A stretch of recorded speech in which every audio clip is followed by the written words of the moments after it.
कृष्ण जी का चित्र देकर के माननीय मुख्यमंत्री जी को जोरदार तालियों के साथ अब मैं माननीय मुख्यमंत्री महोदय से अनुरोध करूंगा आए और अपना आशीर्वचन हमारे सभी साथियों को दें। धन्यवाद। माननीय मुख्यमंत्री जी।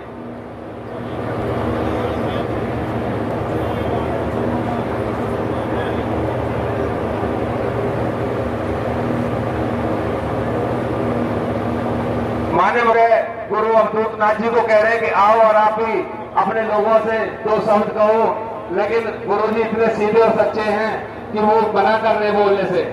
गुरु जी के तालियों से स्वागत गुरु जी का। मैं सभी भक्तों का आशीर्वाद देता हूँ कि मेरे 12 साल का तपस्या पूर्ण हुआ। सबके सहयोग से मेरा सबका आशीर्वाद। मैं स्वामी जी की इस तपस्या से बहुत प्रभावित हूँ, क्योंकि इस प्रकार की तपस्या के समय जैसे आप लोग पनेड़ा खुर्द में इतनी बड़ी संख्या में यहाँ पधारे हैं और इनकी तपस्या कोई इन्होंने अपने लिए की होगी ऐसा नहीं है।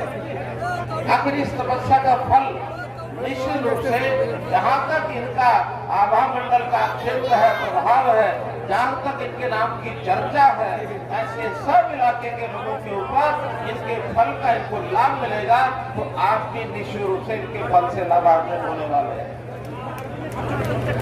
आप अनुमान लगाइए कि कोई व्यक्ति 12 साल तक खड़े खड़े ये सब काम करते हैं, सोना है तो भी खड़े होकर सोना, खाना पीना तो भी खड़े होकर खाना।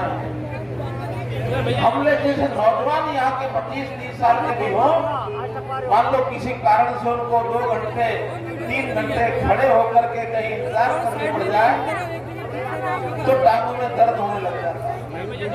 जाकर के घंटा भर आराम करेंगे तब जाकर के चैन आए।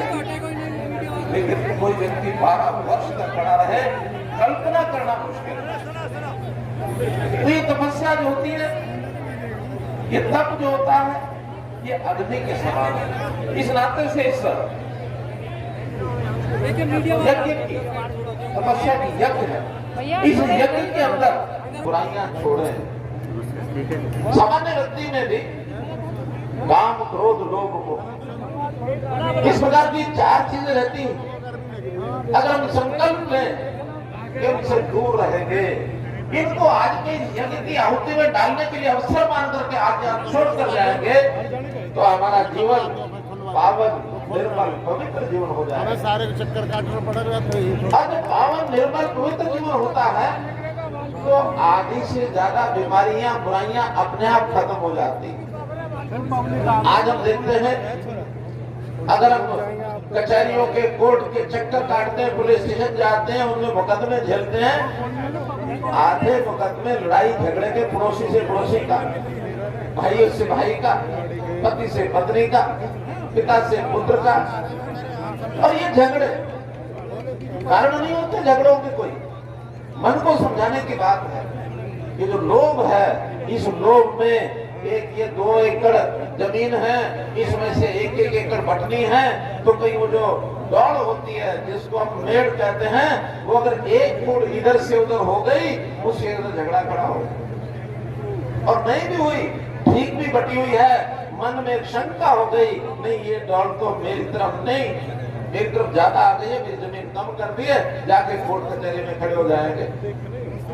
2 आदमी बोल रहे हैं, बोलते बोलते एक ने थोड़ी ऊंची आवाज कर दी तो दूसरा तड़के खड़ा जाता, तीसरा थप्पड़ मारने के लिए तैयार हो जाता है, चौथा उसको और पुलिस स्टेशन में, थाने में जाकर के रिपोर्ट लिखाने के लिए तैयार हो जाता है। ये छोटी छोटी बात है।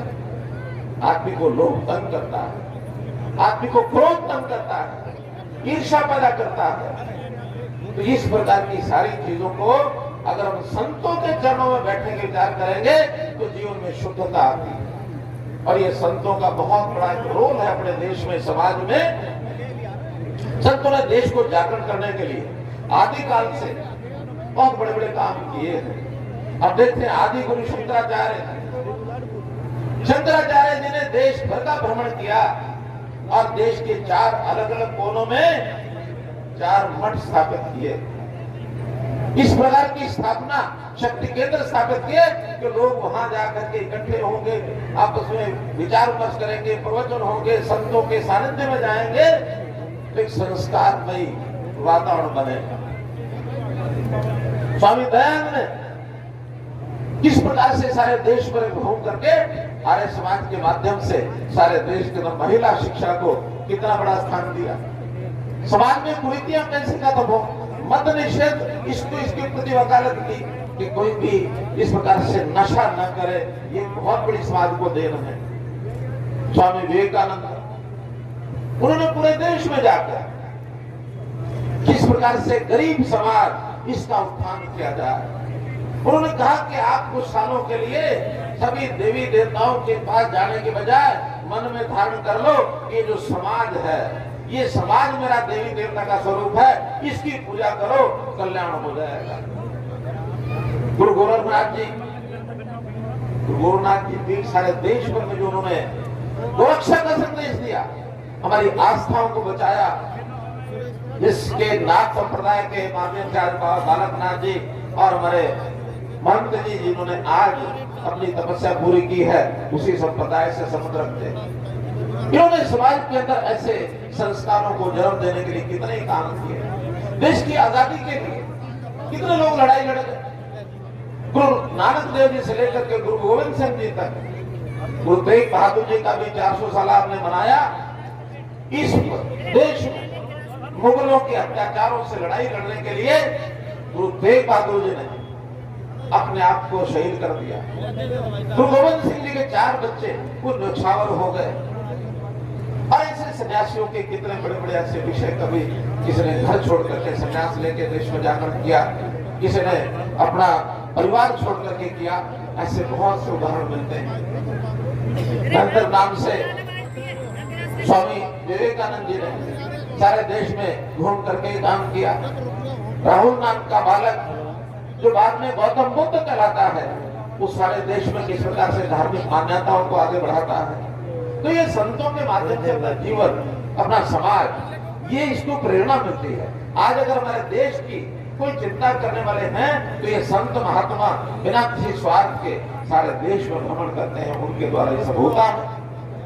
मेरा ये कहना कि संत परंपरा के प्रति अपनी श्रद्धा, इसमें इन्हें अटूट श्रद्धा रखनी चाहिए, इसमें कभी नहीं आने देनी चाहिए। वैसे तो हमारा हिंदू समाज बहुत प्रेरणा लेता है संतों से, आश्रम होते हैं, आश्रमों में जाकर के अपना शीश नमन करता है, वहां किसी प्रकार की व्यवस्था करके सब व्यवस्थाएं करते हैं। लाखों लोग पहुंचते हैं कुंभ के मेले में, वहां भी श्रद्धालु जाकर के सारी व्यवस्थाएं करते हैं। कितने बड़े बड़े आयोजन होते हैं, कोई निमंत्रण नहीं जाता उनको, बिना निमंत्रण के और ऐसे बड़े बड़े आयोजन ये सब होते हैं। ये बड़ी समाज की ताकत है, इस समाज की ताकत को बना के रखना है।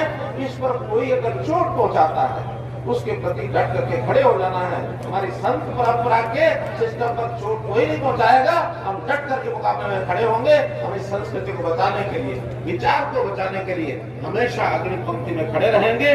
मुझे कुल मिलाकर के आज इन सब विषयों को लेकर इससे ज्यादा कुछ नहीं कहना, मैं तो इतना ही कहूंगा कि आज के इस आयोजन के माध्यम से इस इलाके में जागरण आया है, जागृति आई है।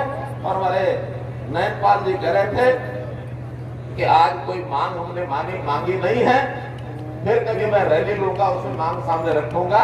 लेकिन नयनपाल जी आगे से जो भी मांगे आप लेकर के आएंगे, लिस्ट आप अपने आप नहीं बना लेना, लेकिन खंडेश्वरी बाबा दूतानाथ जी से आशीर्वाद लेकर के आप आएंगे तो सारी पूरी होंगी, नहीं तो नहीं होंगी। लाएंगे बाबा को भी, इसलिए इन संतों का आशीर्वाद सबको चाहिए और हर किसी को अपने मन में ऐसे अच्छे विचार लेने के लिए कोई ना कोई आदर्श रूप में अपने गुरु इसको धारण करना चाहिए।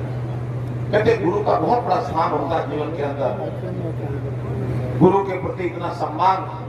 ऐसा होता है कि जब एक दोहा आता ना, गुरु गोविंद खड़े, गुरु गोविंद दोनों खड़े, काको लागे पाए, बलिहारी उन गुरु की जिन गोविंद जो दिखाए। गुरु के माध्यम से, उनके विचारों से, उनका दिखाए हुए रास्ते से भगवान को प्राप्त करते हैं। इसलिए पहला स्थान गुरु का होता है, भगवान का भी बाद में आता है। इसलिए आज इस समय पर मैं आप सबको इस बड़े कार्यक्रम के आयोजन पर सबको बहुत बहुत बधाई देता हूं। और जहां तक इस गांव के नाते कुछ बातें मुझे ध्यान कराई गई हैं, जो अभी एक विषय तो नैनपाल जी ने कहा कि यहाँ जो हमारा सरोवर है, ये सरोवर खरेड़ा गांव का सिद्ध सरोवर, इसको अच्छा कैसे बनाया जाए, इसको शुद्ध कैसे किया जाए, यहाँ इसकी चार दीवारी यानी जो स्पोर्ट वाल होती है उसको बनाया जाए या पार्क विकसित किया जाए, पानी की शुद्धता होगी तो गांव को इसका उपयोग भी होगा। इसका निर्माण हमारी जो बॉन्ड अथॉरिटी है उसके जिम्मे लगाएंगे, चाहे कितना ही पैसा लगे, इस बॉन्ड को, इस सरोवर को शुद्ध करके और इसका निर्माण कराया जाएगा। एक विषय आया, ये जो एक्सप्रेसवे है जो एयरपोर्ट को जाता है, ये हमारा जो जेवर एयरपोर्ट बनना है, तो वहां से लोगों के आने जाने की व्यवस्था, एक उतार चढ़ाव की बात को बताई गई है। आपको बताते हुए मुझे हर्ष हो रहा है, मोहना यहाँ से 4-5 किलोमीटर दूर है, तो यहाँ सब लोगों से मीटिंग करके मोहना स्थान पर और उस एयरपोर्ट को जाने आने के लिए उतार चढ़ाव की व्यवस्था ये तय कर दी गई है, ताकि हमारे इलाके को उसका लाभ होगा। एयरपोर्ट उतार चढ़ाव मोहना में इसको हमने स्वीकार किया है। यहाँ पंचायत की जमीन मैंने पूछा कितनी दूर है, तो कहने के सिर्फ 200 मीटर आगे, 2-3 किले आगे पंचायत की जमीन है। मैंने कहा कोई खेल का मैदान है कि नहीं है। पंचायत की 2 एकड़ जमीन के ऊपर गांव के नौजवान, बच्चे, बुजुर्ग, महिलाएं, लड़कियां, लड़के सबके लिए खेल के लिए और योग करने के लिए व्यायामशाला का एक निर्माण, इसकी मैं घोषणा करता हूं। लगभग 50 लाख रुपए उस पर खर्च होगा और 2 एकड़ जमीन के ऊपर 5 का व्यायामशाला बनाया जाएगा। फिर मैंने पूछा कि लोग ब्याह शादी कहाँ करते हैं, कहने जी कोई ऐसा स्थान तो है नहीं। तुमने कहा कि लोगों के दुख सुख में इकट्ठा होकर के कार्यक्रम करने के लिए भी एक सामुदायिक केंद्र, कम्युनिटी सेंटर, इसकी जरूरत है। उसको भी पूरा करता हूं, उस पर भी 50-60 लाख से लेकर 1 करोड़ तक कहीं भी खर्च आएगा। एक कम्युनिटी सेंटर भी खरेड़ा खोज के लिए ये मैं मंजूर करता हूँ। अब ये बातें तो बिना बताए जो मैंने खोज को निकाली है वो आई है, लेकिन हो सकता कुछ गाँव के काम ऐसे हो जो शायद आपने मांग पत्र के रूप में देना होगा। लेकिन सबने कहा कि आज कोई राजनीतिक मंच नहीं है, केवल संतों के आशीर्वाद के लिए आज हम आए हैं। फिर भी आपके कोई भी काम हो, नैनपाल जी के माध्यम से आप भेजेंगे तो निश्चित रूप से अगली जो भी योजना बनेगी, पैसों की कोई कमी नहीं है। जो कहेंगे वो सारा पूरा करेंगे, ये मैं आपको विश्वास दिलाता हूँ।